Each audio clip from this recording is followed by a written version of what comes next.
back to the dawn on JCC TV, where we command the morning and cause the dawn to know its place. We are so glad that you are joining us this morning. We have just had a very, very powerful session. We are praying for County 046, which is Nyamira County. We are praying for our country. I hope that from wherever you are also praying for our country, because we need prayers as a country. Our president needs our prayers. This country needs our prayers, because when the foundations are being destroyed, what can the righteous man do? And we are here to do just that. Where are you watching us from? You can talk to us at JCC TV, at Lucy Flora Mwendwa. We would like to know, would like to connect with you. Do you have any questions? Do you want us to pray for your county? What is happening in your county that needs intervention? We are here to do that. And in this segment, it is the equilibrium where we find balance. As much as we are of the kingdom, we live in this world and we need to survive and we need to live. And we are here to tell you the best way how. And I am joined by a very wonderful guest. I'm going to let her introduce herself later. But today we are talking about the real estate industry in Kenya. It is a booming industry, and we are going to tell you where to invest, how to invest, who to invest with, and so much more. And I'm going to let our guest introduce herself. Shalom, good morning. I want to take this time first and foremost to thank God for giving us life. We cannot take it for granted. And I thank God also that He has enabled this day to become. It's my first time to be on JCC TV, and I can't take it for granted. And I came with my husband, Mr. Dominic, because he's also he supports my vision. So I also want to thank my father, Papa Lai, for trusting me even to be in this studio. I don't take that for granted. He's my papa. And that has given me strength to go on and to move on and to work effectively. So today I'm here because we are going to talk about real estate and property management at large. And that is exactly why we are here. My name is Phyllis Abwar. I'm married. I have 2 sons. God bless you. Asante sana. Thank you. Thank you. You are a son of this ministry. Yes, I'm a son of this ministry. Tell us about that. Yes, I joined this ministry in 1997 when I had just come from Nairobi. And when I came, I was hearing Papa on TV, on radio, and I loved the voice of my Papa. You know, he speaks to the heart. Then when I came here, I looked for JCC. And the moment I joined JCC, that was the turnaround of my life. Mm-hmm. And I served and I learned the faith of my father. And that has made me the woman I am. I'm a fighter, I'm a go-getter, mm-hmm. and I'm a woman of faith. Amen. And when I joined the ministry, as I was serving vibrantly as a youth, I remember we had a team, we were calling ourselves Youth with a Difference.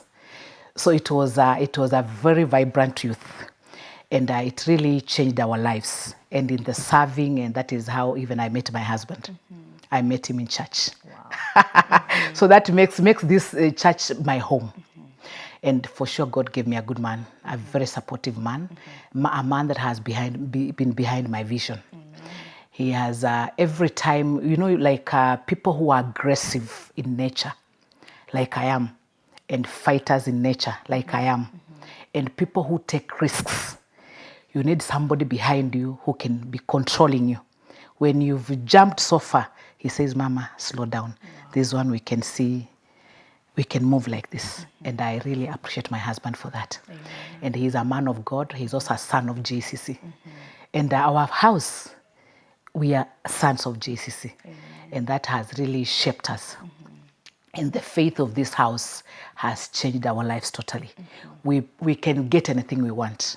True. We believe God for everything. And by faith, we get it. Mm-hmm. Yes. How have you maintained the consistency? Yeah. Of being in the same house for so long? Yeah, like I got married, and my husband married me in 2007. And for sure, what has kept our marriage and our family is prayer. Because our marriage without prayer cannot stand. So many times when you have issues, when you have challenges, prayer has been our number one thing. And then we sit down, we say, you see, when we cannot be able to solve issues, then let's come back where we met. And we met in prayer. And then we go down in prayer and everything is settled. Yeah, so prayer has been our backbone in our marriage, and it has given us the strength to face everything that we go through in marriage. And another thing is unity. We discuss everything. We share everything. Even our finances. He knows when I'm going through a financial crisis. I know when he's going through a financial crisis. We share notes. He backs me up sometimes in real estate. Maybe you want to pay people. Tenants have not paid. I say, Daddy, I have a deficit. Sort me. When they pay, I'll get you back. So we have been working in unity and in one purpose. And that is what has kept us. Wow. But basically, it's prayer and faith that has kept our marriage now for, Daddy, how many years? 18 years. Wow. Quite a number. Wow. But we thank God. Papa has been, he's my papa and he's my father. Amen. And I love him. Amen. Yes. We have another show called Happily Ever After. Yes. I'd really love to hear that story. So we're going to invite you. Thank you. All That one I'm glad I'll come. Okay, so now we are talking about the real estate industry in Kenya. Yes. How are you in real estate? How did you join the industry? Yeah, initially, initially I was just employed. And the first, my employment was in a real estate firm. And as long as I was working, I'm an accountant by profession. So when I joined in the real estate, the company, I was now working as an accountant come a marketer, because I also realized besides being an accountant, I love people. And the fact that I love people, I love interacting with people, it now gave me also a very good stand to be a very aggressive marketer. Because when you're a marketer, you must love people. You must be able to listen to people, understand them. You must be able to convince. There are others, you go talk to them and they don't want to hear what you're saying. You must be strong. And you must be able to give them a smile, even when they've said no. You're always smiling. Yes, and that is a weapon. Yeah. That is a weapon. So I joined that when I was working there, and then I started developing an interest in the real estate market, because I realized that is where, real estate it appreciates. When you get into real estate, everything you do about properties, it appreciates. Like when you buy a land, give it 2 years, give it 1 year, it will be appreciating. Unlike other kind of investments. Because like if you talk of motor vehicles, with the time it has depreciated. So the appreciating factor of real estate is what now has pulled people into the market. Because everybody wants something that is appreciating. Yes. And that is now when I was developing an interest to get to know more of what is this real estate? How is it affecting the economy? And that is how I ventured into that. So I grew with interest, and now it's a passion. Even when I'm moving around, when I see something coming up, I want to know, what is this coming up? What is the economic impact of this thing? Because real estate has now, it's in the heart of now our country. Sure. It's what is changing the economy. Everybody wants to invest in real estate. And that's why when I'm doing counseling, or when I'm doing a consultating meeting, I inform my people, or the people who come to consult, that because everybody is venturing into real estate, you need to be very careful. Because in real estate, first of all, the people you're dealing with, they must be professionals. There is what in my office I call it picture. Picture is the whole view of who is Lucy.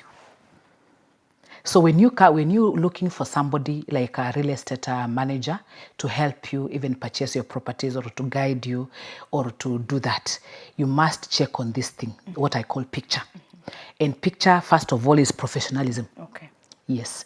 And in professionalism, you have to be reliable. You have to be accountable. Because you're reliable. Are you reliable to people? Are you accountable? Are you principled? Can you stand firm and tell somebody and stand on that thing? Can people look at you and say, this is her word? You see, like, I love Papa. You know, when Papa says something, even what he spoke many years ago, he will still speak the same thing. You see, that is somebody who is principled, and people can trust you on that word. You're not a person who change every time and then. And then also, you must be organized. When you're doing your things, you must be organized. Can people come and trust you? Can you be organized? That when you give something, you will not leave people with a lot of questions. So you must be organized. Then number 2 is integrity. Integrity entails of how honest are you. Yes. Then number in that integrity, you must be trustworthy. Can people trust you? Real estate is a sector whereby a lot of money is involved, and many people have lost money. Many people have lost money because of the issue of trust. They go somewhere and then they've not taken time to know their people, and then before they know, money has gone. Money has been taken and there's no money. So there must be an element of trust. And then when you're dealing with this, when you're working, you must be courageous because you're handling people, different people. So you must be courageous. You must be able to tell people what you believe in. You see, when I tell you something, I believe in that thing myself. And I tell you with a lot of confidence and courage because I believe in it. And then another thing is, we are just on that part of picture, you must be creative. In the real estate sector, you must be creative. Sometimes you sit and things are changing on the market. Every day we're having different things. So you cannot hold on the mind of those many years when things are changing. Technology is changing. So you must change. You must be creative. You must change with technology. The way people are building houses long time ago, now it has no market because things have come up and they've changed. And then the same, we have a teamwork. Teamwork is where you work. You have to work with your people. You must develop a team that you can work with, and you can be a leader. And when you're a leader, you also need to be flexible. You allow people when they come to you, everybody will be coming, they're coming with different ideas. So you must be flexible. You cannot just be rigid because you're in business. Sometimes people come with different ideas. You listen to them, and then you see what I've received from these people. How can it help me in my business? So you must be flexible. Yes. And then another point is a unit of purpose that makes you ownership and belonging and empowered. And then number 6 is respect and dignity to your clients. You must respect your clients and you must have dignity because these clients, when they come, they bring you money and they make you to be relevant in business. So those are very important people in your business. So one, you must respect your clients. When they come, give them the respect they deserve. The fact that they've thought about you and they've left everybody else, that deserves them to have respect. And that is how you work. And then the last one is just you need to be effective in governance. That is accountability. You must be transparent. You must be compliant. You must be efficient. So those are basically, I've put it a picture because, you know, when I go through those things, it covers now who Phyllis is and how to deliver. Every time I'm doing something, it has to come to my mind, picture. What kind of picture am I giving to the people, to my clients? Wow. Yes. This is very, very yeah. It's now a whole picture of everything. Because if I step here, I'll say, who is Lucy? I'll just get some elements from you. Picture. Then I'll be able to know exactly who is Lucy. All round. Yes. And yeah. I'm just thinking, yeah. I love real estate. I love houses. Yes. And everything is about what you see. Yes, correct. Impression. And you cannot make an impression twice. Yes. I'm thinking, I have seen this house. Yes. Beautiful. Yes. I have seen it online and then I go and see it and it's beautiful. Yes. Why should I or not buy that house? So in the first place is what you see is what you have. Because seeing is faith. When you see, it's in the mind. And before anything comes to the physical, there is the spiritual manifestation. Everything is created in the spiritual. And then now it comes in the physical. So you must be sure of what you're seeing. And you know seeing is sight. What do you see? That is the first question. If you see something small, that is what you have. If you see something big, that is what you have. So once you've seen, when you see a house or a property or something has been advertised, then you feel like this is what I want to have. There are steps that you need to consider. You need to have a plan. How long, what is the price of this property? How long can I pay for it? What is the market price? So you must do a lot of research. You just don't wake up one morning. People have made mistakes. You go see a property, you go to the bank, you get 50 million. Yeah. You see, you put everything in that property, you remain with nothing. You see, your money is there, you're paying loan, and also maybe you're buying that house to stay in. You see, so you must check what is your number one priority. So you must plan. Planning is the number one thing, because once you can get like people say, I want to get a house in my upcountry. I build, and they're still young. You see, this person is still young. How long do you stay at home? In a year, maybe once in December. You've put a property of 50 million. You're paying the loan on that property. It's there. 50 million is there, you're not using that property. Why can't you get something in an urban area? It gives you income. You continue getting income. Let that income pay for you the loan. You don't get loan from your pocket. Let that property generate the income to pay the loan. Yes. So you need to plan. And then you need to know, how long am I going to pay this property? Where are the funds coming from? And the best thing is that let the property itself pay the loan. That is how it's easy for you, because you can take everything you have, you start living in a frustrated kind of life, and you've put all the money in one basket, and you cannot survive. And eventually now you're not able to pay the loan, and the bank comes very fast. Because banks are good when they're giving loans, but when they recover, you're not friends. Yeah. That is what I tell people. You need to plan. Everything you need to plan. Because before you think of getting a loan in the bank, which is good, because that money you cannot maybe make it at that time. But you need to plan. How am I going to pay?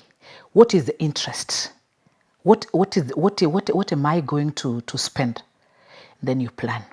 If you plan and that plan is okay for you, go for it. If it's something that is going to strain you, look for another business to venture in. That brings me to my next question. Yes. Rent, buy, yes, or mortgage? Rent, buy, or mortgage. Okay, the best thing is a mortgage is okay. And also you can rent a property for some time as you plan yourself. And then you get a mortgage from the bank, which is, when you space it, you can space it for time. Because what mortgage will do, it will help you do other things, and also you're owning a property. And then renting is a comfortable thing for some time. But ownership is power. Anywhere when you see somebody is owning a property, that is power. You see, so having your own property is the best. You can rent for some time. You can own that property and put even a tenant.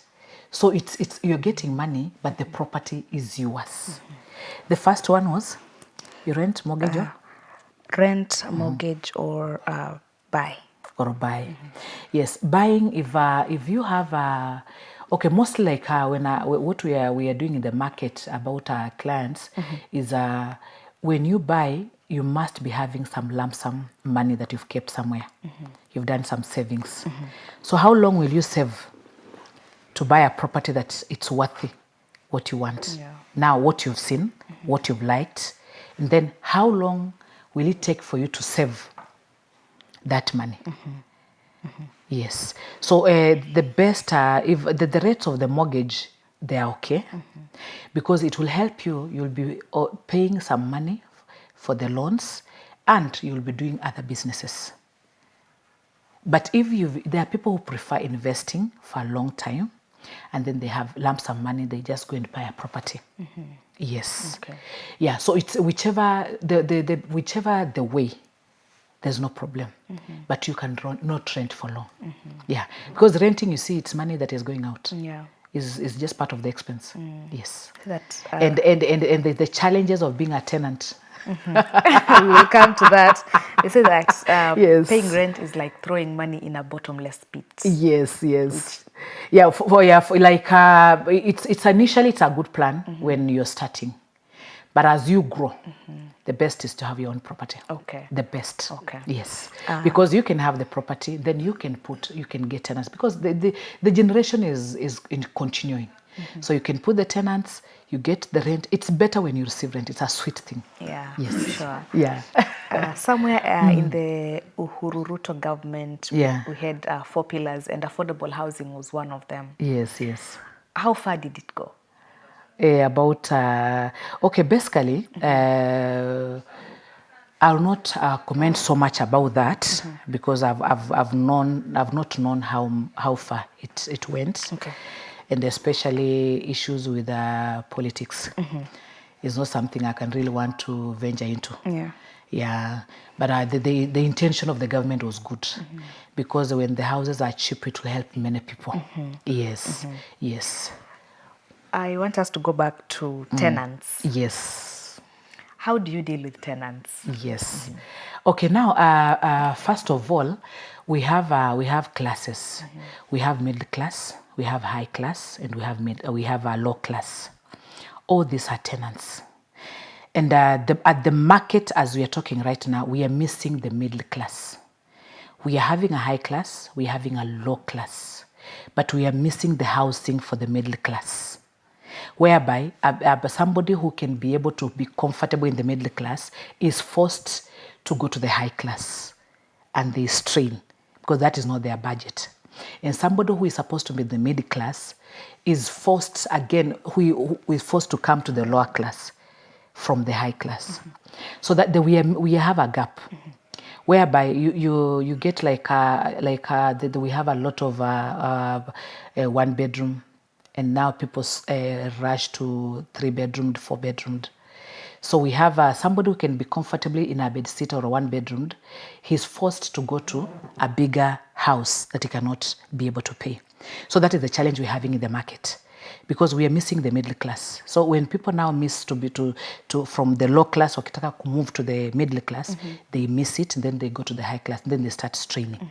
Yes. So issues about tenants, we have like the low class. The challenge is normally on the low class level, because these are people just are common mwananchi that rent maybe is an issue, because even putting food on the table is an issue. So in such a case, what we normally do, a tenant, when they come to the house, the first thing, never assume, never rush, give them an agreement.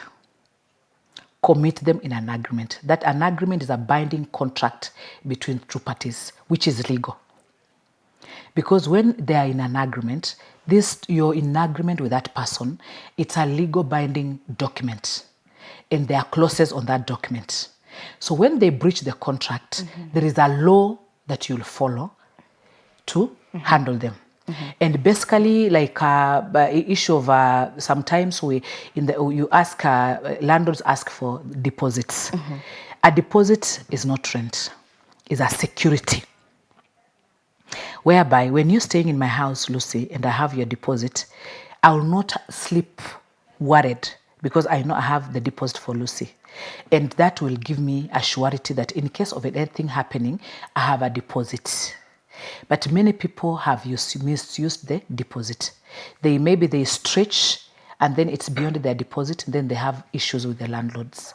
So normally when a tenant, when he enters the house, when he has paid the deposit, if there is a problem, then he should be able to communicate before that time of the deposit elapses. And then in a case whereby it has elapsed and he's continuing to be in the house, then we have a rate, like the rent between 0 and 5,000. There is a rent tribunal court that handle those issues. You don't just go to the tenant and lock the door. Because when you go to lock the door, that is frustrating a tenant, and there is a way you can handle it. You can go to the courts, they will help you. You can engage a lawyer who can also help you to give you the proper, because tenants have rights. So you need to also protect their rights. So you go to the rent tribunal court, or you go to the lawyer, he'll advise you the best way to go. If the rents are above 7.5 onwards, then now those ones fall into the demand letter. When they delay, you serve them with a demand letter. If they don't respond, then also you go the legal way. Because there are houses that you need to have the auctioneer to come. But before that, you must check on the contract. So contract is very important. Most what landlords do, and sometimes it's a mistake, is when a tenant is coming in the house, they're in a rush. So a tenant enters the house, one of them, they've not confirmed the repairs. So when the tenant is about to leave, they start now bringing the issue of repairs. That is where now people clash. Because when I entered the house, we didn't go around with you to check. There is what we call inventory. The list of the house, everything in the house, from the shower, from the bathroom, everything. We have the list. Then when a tenant is checking in, besides the contract that he's going to sign, there is an inventory list. We go through, he ticks. When he's leaving the house, it's very easy for you to just get the contract, then the inventory, then we go through together. Then the tenant will be comfortable. And in an issue where he's defaulting rents, then after the demand letter, you can now take an action. Because that is either supposed to communicate or he's supposed to tell you how he's going to pay. Yes.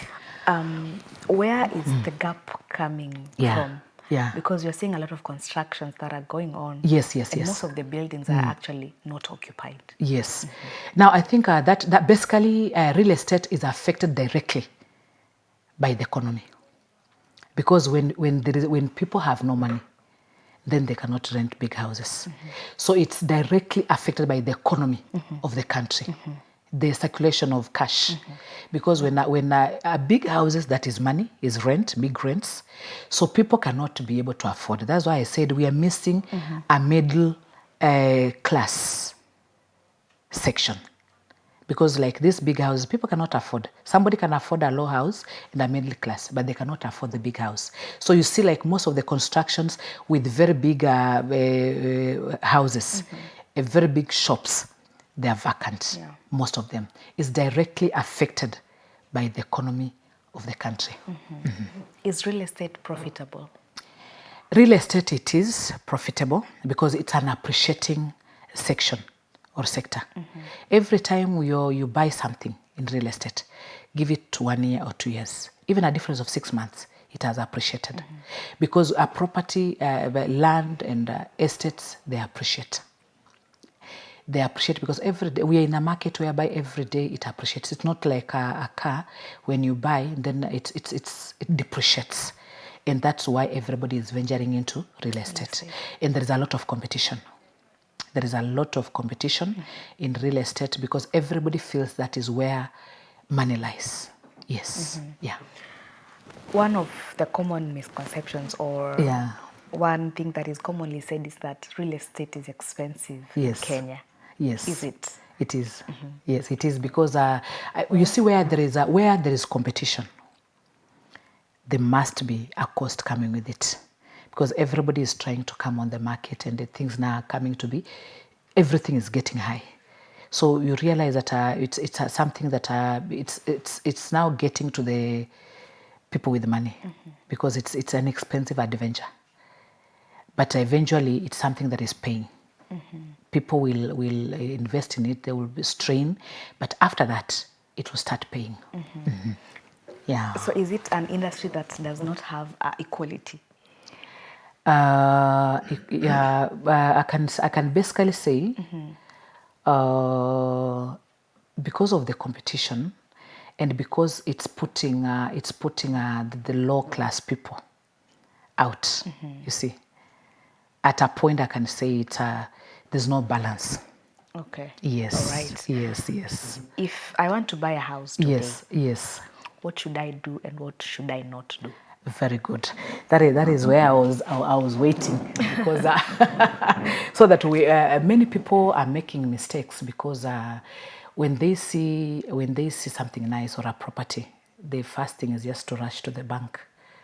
I've been told this much. They go to the bank, quickly they get the money, they go to buy a property. That is a mistake, a big mistake. First of all, when you spot a house or you spot a property or land, the first thing is you need to do the search. You need to get the copy of the title deed. You need to go to the lands office. If you cannot do it, you can engage a lawyer who can do for you. You go to the lands office, you get the search. Why you get the search is because you need to confirm the ownership. And besides that, also take some time and know the neighborhood. Do thorough research of the property. Get to know who are your immediate neighbors. Because they've been there for some time, they can be able to tell you if there is any issue about that property. Then from there, you get a copy of the title deed. You go to the lands office through maybe in person, because lands office nowadays, they're very effective, or through the lawyer. You confirm the ownership. There is, in the green card, you'll be able to know the genealogy of that land, of that property, because it's in the lands office. Then after you're done with that, you confirm the rates. You confirm the rates, that the shamba is paid, the rates are paid. Those are things you confirm before anything, before engaging anything. Then after you've confirmed that the ownership is okay, the rates are paid, then you can engage your lawyer. Because they are professional, they know if there is anything that they need to check, they will put in place. Because buying a property is not like a cloth. It's not like just going to the boutique, getting a cloth and putting on, and that is it. No, it's an investment, and it's a generational investment. You live for your children, your grandchildren. So if you make a mistake now, you're making a mistake for the 4 generations that will come after you. So that's why care must be taken. So you confirm that. After you're sure that the property is clean, then now you go to make a sale agreement. Sale agreement now you can do at the lawyer. It's better because nowadays you just agree with your lawyer, maybe you're on the terms. Then they do a proper agreement. That will protect you in case of a dispute. Because in case something comes up, the lawyer will be able to protect you. And there is a proper agreement. And the lawyer also will confirm about the ownership from the lands office. Yes. So you just don't, after you must confirm basically the ownership. You must be sure that you're doing the right thing. Because many people have bought properties and then after some time they are in problems because they were in a haste. So those things must be confirmed. Then from there, once you've done the sale agreement, then now you can do the payment. Normally the sale agreement, you can pay 10%. You pay 10% so that every document is received by the lawyer. And then now is the lawyer to confirm everything. There is consent of board for sale, where the board sits, and normally it sits every month. They also go through. In the board, now they call the members of the family. There is a spousal consent. If you're married, your spouse, like now if I'm selling anything, my husband has to give me a spousal consent. That is true. We have agreed with my wife that she's selling this. That is to protect, because we've had issues whereby somebody goes and disposes something, and it's a family property, or they invested together. Then later the issues come up. So you must have a spousal consent. If you're married, that is. So those things must be in place. So during that 10% when you've paid, or sometimes it's negotiable. Somebody can say, to bring my documents, I want 50%. Depending on what the agreement is. It's both parties, they agree. So depending on what they agree, then the documents will be brought, then the lawyer will work on those documents. Once they get the consent, because that is the most important part after the lands board sitting and they have the consent, that is now a green light that this property is okay. And then now the person can bring the other balance before signing the transfer. Because when you sign a transfer, now the property has gone to the other party. So normally it's good to sign the transfer when money has been paid in full, either to your lawyer or in person. We have so many agents Yes, nowadays. yes. So many of them. Yes. How do you know that you're dealing with a The right certified person. and the right person? Yeah. Yes, now that is also a challenge in the market because what is happening, we have a lot of brokers, not even agents. Okay. You know, a broker is somebody who is just walking, looking for properties and calling people to buy. And those ones, they have nothing, they have no office, they have no expense. They just walk. They have no office, they have nothing. So before you engage an agent, you must know where is this agent? Where is his office? You see, because an agent who has an office, he has even complied also with the government. So that is how you feel safe. Don't just get somebody on the street, a broker, and then he says, I'm selling a property. If he's an agent selling the property or managing, they must, a place, just like when you want to say maybe you want a bank, you cannot get somebody on the street and tell them, this is a bank, I'm giving money. You must know where you are. Yes. So you must be careful the people you deal with, because many brokers have messed people. Yeah. They get the money, they disappear. A broker, you never get them because they disappear. Once they have the money, they will disappear, you will not get them. It's another issue. So get to know the agent, if they have an office, and then also check them. Then now you can trust them. Yeah, because brokers now, you know them, they have no expense and they have nothing to worry. They just have finished their work. They say, I've finished my work, and then they disappear. They're not in the scene. So in case even of a dispute, you can't be able to get them. Yes. So you must be very careful. I preferably get to an office that you can trust. Yes. Okay. Yeah. We have seen buildings collapsing. Yes. Very, very, very frequently. Yes, yes, yes. As a tenant, before I get into a house, yes, what should I check for? Yeah. Yeah. Okay, like normally what happens when the buildings are in such a cases is whereby contractors or construction was not well done. And mainly maybe there were steps they were not followed. So you realize that maybe it was done in a haste and things were not done in the right way. So a tenant, before you get to a house, first of all, you also must, it's the part of the tenant to check. You go, look for a house. There's some houses you see and you just see this is a mess. So as a tenant also, you need to check the house. Or you go to the house and you see cracks. You see, and you because you just in a haste, you just move in because unataka nyumba. But the best thing is when you want a house, first of all, you need to check how is that house. You check everything, the repairs. You check even you. It's your duty as a tenant to also check and get the proper house. Because most of these things, when they happen, is when now we say, oh, I wish I knew. I saw a crack and I didn't. You see, those are now things you have to check. But I think right now the government is doing a good thing because they've put a lot of measures on construction. And even when you see some things, you report. So that now you can also make other people safe. So government now, they are very serious about that, and I think things are getting better. We've seen a lot of developments of late. Yes. And land is being sold in the middle of nowhere. Yeah. Then you buy land, you go and construct, hoping that area will develop. And it does not develop. Yes. You have put up your property there. Yes, correct. Or you are in the process of putting up a property there. Yes, yes. Miaka zimepita, no progress. Yes. What do you do? Yeah, now that is where I said again planning. Because there are people who buy properties for speculation. Okay. Like I wonder, I'm not in a hurry, but I can put this money in this property for the next 3 years. You see.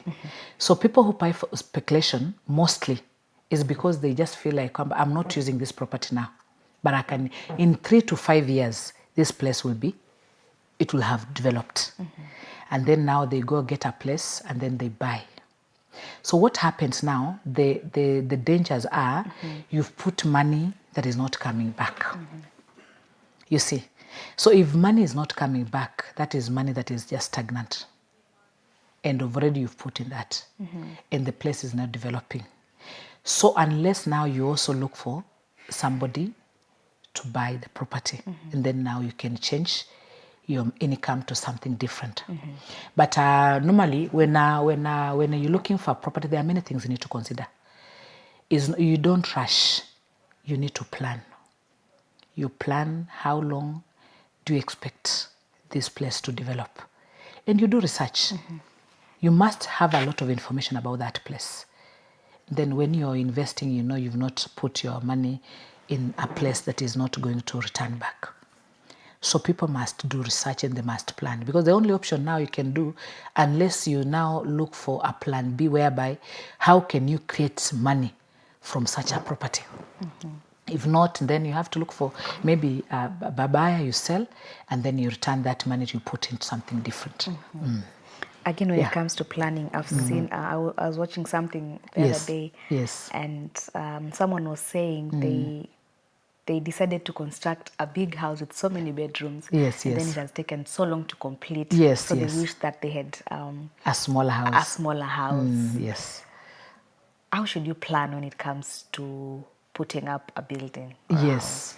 Now, planning is very important. It's the basic before anything. First of all, you must know how heavy. Okay, what is your ability, and how do you get? How are you getting that money? You see, planning helps you to arrange things in 5 years to come, 10 years to come. What is your income during that time? And what I also initially, when I began, I said, you see, some people say, I want to build home, a 5-bedroomed house. You see, home, you stay home maybe once in a while, and that money you've put in that place. So when you're planning, you need to put your plans, priorities. What do you need now? And the best thing is something that can generate you income. That's why you see people, the best business people, they get properties that will be generating them income. And then when at a certain age, now they get a family home, whereby now they've reached a level, they have no pressures. They don't have a lot of school fees. They don't have a lot of things. Their businesses are doing well. They have an extra income. Then now they start planning for home. So planning, you must know what is your priority first. If your priority at the moment is you're still making money, you're still making your business to be stable, then you have to get something that will get you an income. Then as you continue, because as life goes, there are things that will now be coming down. Like children have gone to school. They started working. Everything is now getting down. And then business has also peaked, because with time, consistency, business will peak. Then you have an extra income, money that you can say, this one is just here, I'll not be able to, I can have it in the bank. And then you know that at least you have money that you can spend somewhere and not stray. I would like so planning is very important. Okay. Yeah. I would like us to take a short break, but before you go for the break, what are some of the misconceptions about real estate? Yeah, most people are scared about real estate because they don't know where to start from. And as I said, it's not real estate is the best thing. Just get the right people. Yeah, most people are very scared because they've been mishandled by quacks. People who are just out to swindle money and disappear. So they are so scared. But you don't need to be scared. Get the right people. Take time, get the right people, and and let them advise you. Sometimes you can just go to a consultant, sit with them down. They'll give you ideas. Information is power. With that, now you can venture into real estate, but it's the best sector. Okay. Yes. Thank you so much. We are taking a very, very short Yes. break. Yeah. We are going to continue with the discussion. I hope that you're learning something. Yeah. Learning just way too much. Keep talking to us at JCC TV at Lucy Flora Mwendwa. We will be right back after this short break. Thank you. Welcome back to The Dawn on JCC TV, where we command the morning and cause the dawn to know its place. And this is JCC TV, the station that brings you the uncompromised gospel of Jesus Christ, like you've never had it before. The truth is what is taught here on our programs, and we are so glad to be doing that. You can talk to us at JCC TV at Lucy Flora Mwendwa. We are talking about the real estate industry in the country, and we are learning so much more, from being a tenant to being a homeowner and everything that you need to know about the real estate. And I'm joined by an amazing, amazing lady, Phyllis, who deals in real estate. Karibu. Thank you so much. Yes. When did you first own your home? The first home was in 2007. Yeah, when I bought a house in Kimbeni. And that is the first time I owned a property. And then from it's a very nice feeling. Yeah. So when the difference between a tenant and a landlord is a sweet thing. So you sleep knowing that nobody's coming to knock at your door. Yeah. Anytime. It's a good feeling. So, and then with the time, like now when you get the first property, you want just to continue having properties, because it's a good thing. It's if you feel like you're not able now to stay with the house because it was a 1-bedroom, then you continue looking for a bigger house, and then that one you put a tenant. Yes, and the market, because the market is appreciating. Like initially, the rents were, the tenants came in, the tenants were paying around 10,000. Now the property has appreciated, rent has gone up. So that same property is what I can go to the bank. You see, banks give because you have a security. Like you have something you can go and they can value it, then they can give you some money to buy another property. So that starting that one now helps you. When you go to the bank, they don't just look at you like they're trying to help you. They know this is somebody who has their own things. So they use that as a security. So it helps you now to grow. So that is the first time I honored the property, and I felt good. It was a nice feeling. Yes, then now from there, I with a passion now, I felt like every time I have some small money or I can be able to get a loan in the bank, I'll want to invest in properties. Yeah, because when you have banks are also very keen. When you have a security, you don't need a guarantor. But when you don't have a security, definitely you need a guarantor. Yes. When you have your security, you go to the bank and you give your security. That is what they hold as security. They give you money to do other things. And that has been really a good thing in business. Yes. If I want to now go into real estate, yes, what should I do? Yeah, if you want to go in real estate, the first thing is you need to get knowledge about it. Do a lot of research, get to know the market price and the market knowledge first. Everything comes back to knowledge. Anything before you want to start anything, you must do research. You must have proper information about the market. You see, because as you're coming in, everybody thinks there is a lot of money that lies in real estate. So because people are looking for money, that is where everybody wants to rush. So as you're going there, you must have information, you must have knowledge of every step you're going to take. Because either you're going to own a property, or you're going to help somebody own a property. So there must be what we were talking about. The picture is it's a frame. Picture is a frame, and we went through those things. Yeah. Yes, I think we went through. You must be professional, integrity, all those things. So you must have information. One, you must get proper knowledge about the market. Then when you're venturing into, you must get to know the right people. Because many people have come to the field, and when you can just jump into somebody, you'll be messed up. So you must take time to get the knowledge about the property, the market. You must get information all over. Then you must look for the right people. Those are very important. Then once you have that, you can make a step. And also before you also need to talk to your bank. That is if you're going to buy through the bank. Loans are good, but you need to plan, because before you engage in loans, you cannot take loan and just go and eat mahamri, which is very tempting also. Before you take a loan, you must plan. You must plan. Put your things in order. You know, if I'm taking this loan, how much will I be paying per month? and what is the benefits. Because if I'm getting a loan and I'm getting a property and I'm going to be paying that property, before long, Lucy, you'll be done with the loan, you'll be having the property. The same property will be used as a security to get another loan. You see? So the same property can even give you even 4 to 5 properties. Yes. So you need to, the basic thing is you must have knowledge. That is the basic thing. You must know the right people. So just not anybody coming, then I'm selling properties, then you jump, you say, I want a property, you go get them. And no, you must get to know who are these people. Where are you located? How long have you been in the market? Because, experience. Experience is a good teacher. Along this work now, we've met many people.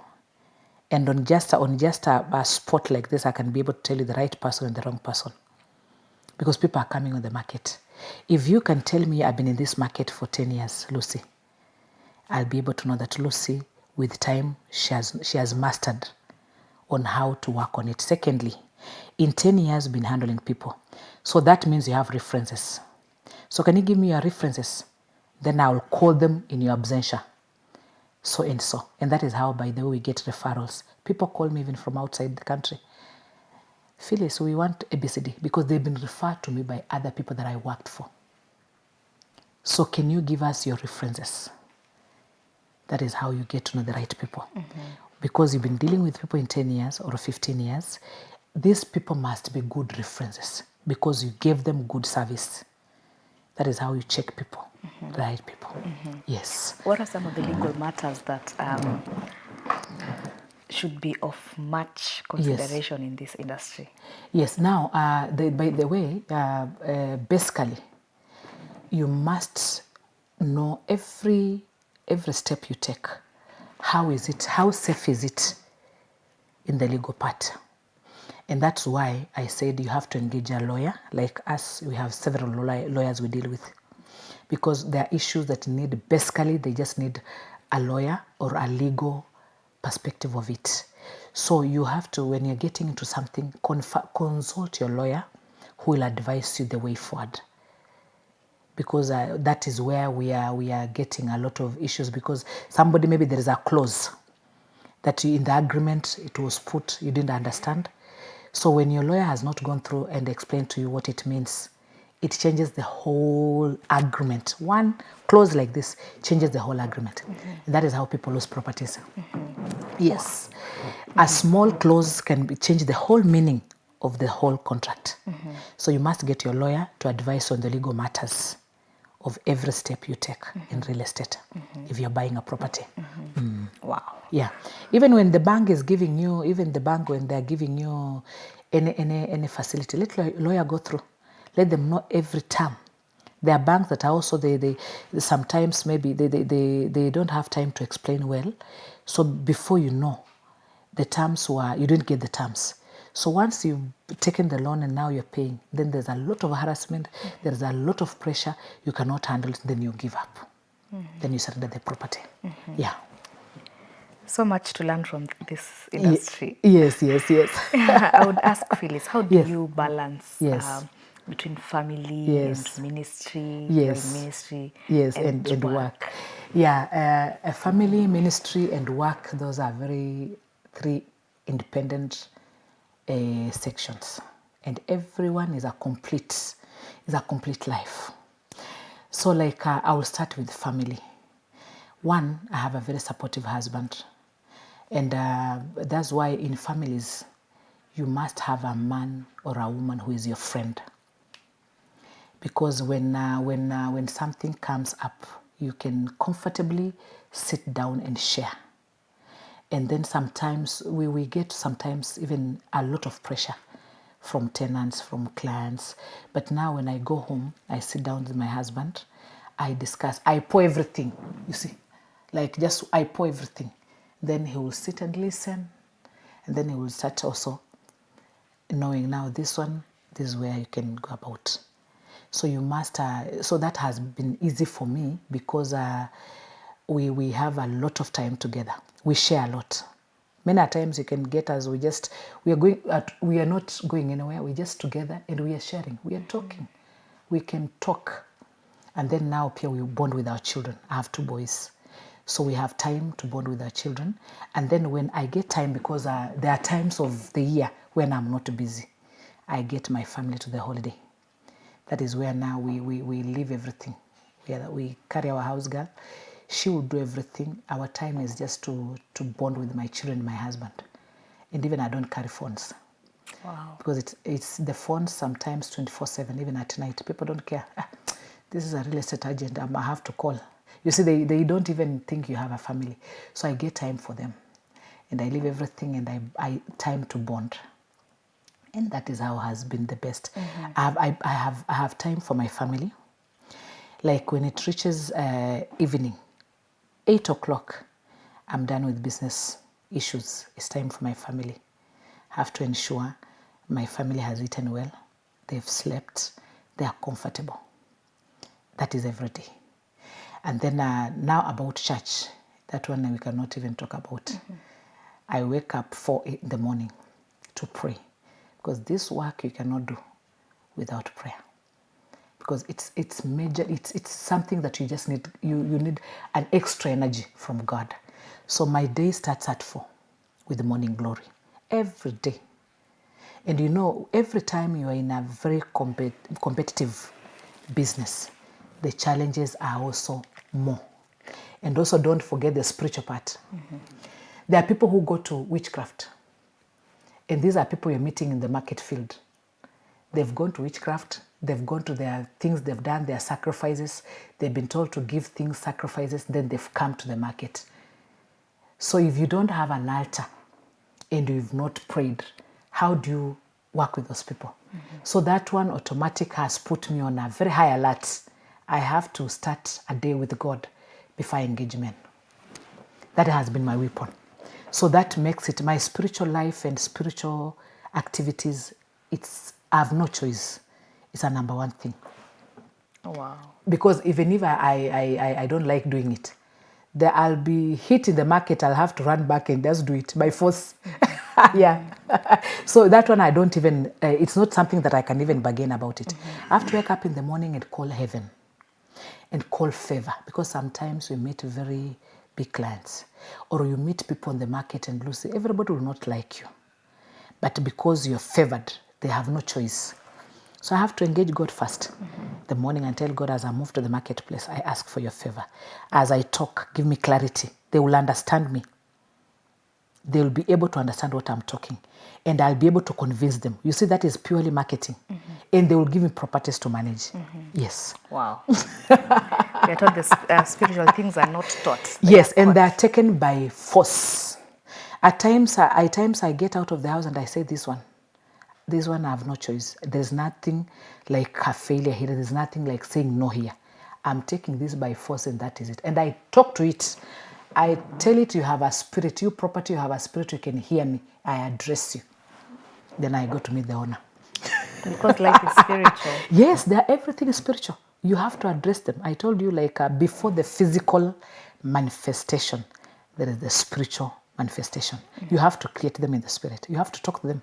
They have a voice, they have a spirit, they can hear. Address them in the spirit, and then God in the physical. Yes. Wow. Asante sana. Thank you so much for joining us. Yes, and yes. Being of so much Yes, impact yes. to everybody and to the body of Christ Amen, at amen, large. amen, amen. Asante sana. Yes, and before also I forget tithing. That has been my strength, because every time I get, like I've done work, God comes first, because that is where my protection lies. Because once I've put down, I check my books and I see this is what I've made per month, I start with God first, because I have to have protection. And that is the only thing that protects my business, because we are in a world of competition. There's a lot of things. It's only God who can protect your business. That is what I tell people. I don't joke with my giving in church. I don't joke with my tithing, because that is where my protection is. I don't have any secret. I don't have any other way to maneuver. Protection comes from God, and that's why He comes number one. before I start using my money. Because that is where the only protection lies. Yeah. Sure. Yeah, And that is also that what closes even cases. Sometimes you can do some work and after that there are cases all over. I tell God, because this money is on the altar, there shall be no case. There shall be no interference, because the money is protected, and my company is an altar, and that company is giving the tithe to the house of God and an altar. Everything is settled, and that's why I don't have cases. I don't handle cases. You see, like I handle clients, and when they come back and say, "Mama, this was done well," because I've known the secret. Once I've told God in the morning, I've engaged God, I engage men. Then once everything, the return has come, God comes number first. Then everything else is protected. Yes, that is the secret. Yeah. Asante sana. Thank you Sure. also for giving us that secret. Yes. It is. Yes. It is. Yeah. Thank you so much for joining us. Thank you for coming so early in the morning from so far to be with us. Thank you. All right. Yeah. Thank you so much. That has been the Equilibrium, and we've been talking about the real estate industry in Kenya. So yes, buy that house, buy that property. Yes. It's a sweet thing. Yes, it is. We're going to take a very short break. Then we're going to come back with Pastor Catherine. And we're going to be talking about women and ministry. Women and ministry. She's a strong woman of God, and hearing from her, you don't want to miss that. Talk to us at JCC TV at Lucy Flora Mwendwa. Do not go anywhere. We will be right back.